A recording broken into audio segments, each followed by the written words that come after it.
The long, slow decline of the Jewish delicatessen has been bemoaned and lamented for many years. In the early 1930s, there were more than 1,500 kosher delis and many more non-kosher ones in the 5 boroughs of New York alone, according to city records.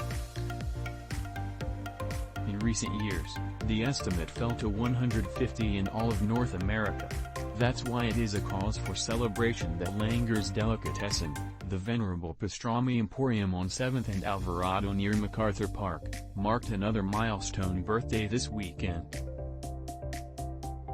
The restaurant, which opened with space for 12 customers in June 1947, is now 75 years old.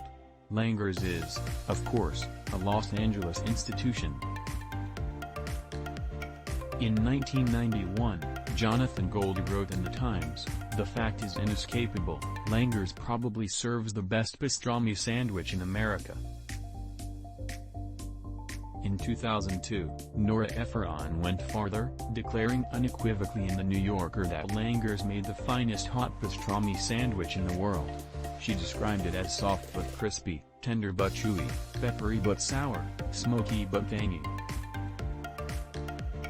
And, if I may be so bold, my recent lunch of matzo ball soup and hot pastrami on rye with sauerkraut confirmed, to my satisfaction, anyway, that those assessments still hold. Of course, if you don't want pastrami, there are alternatives. You can have the corned beef. Mimi Sheraton called it excellent in a 42-year-old review that still hangs, fading now, in the restaurant's window.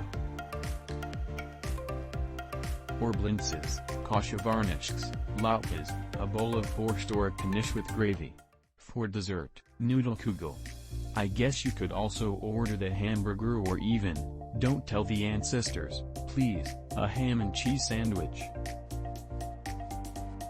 But that would be foolish. Ephron was snide about the decor. It is decorated, although decorated is probably not the word that applies, in tufted brown vinyl, she wrote. That was 20 years ago, and that's pretty much how it still looks today. She noted that Langer's always seems to be just barely hanging on. That's also still true.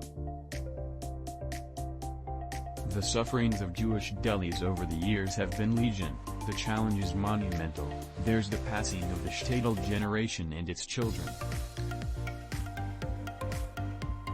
the assimilation of its grandchildren, the dispersal of the Jewish population from the cities to suburbs, and, in the case of Langer's, from Westlake-MacArthur Park to the San Fernando Valley and the West Side.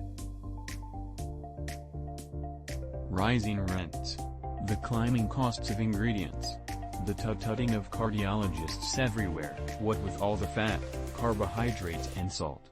More recently, the COVID closures.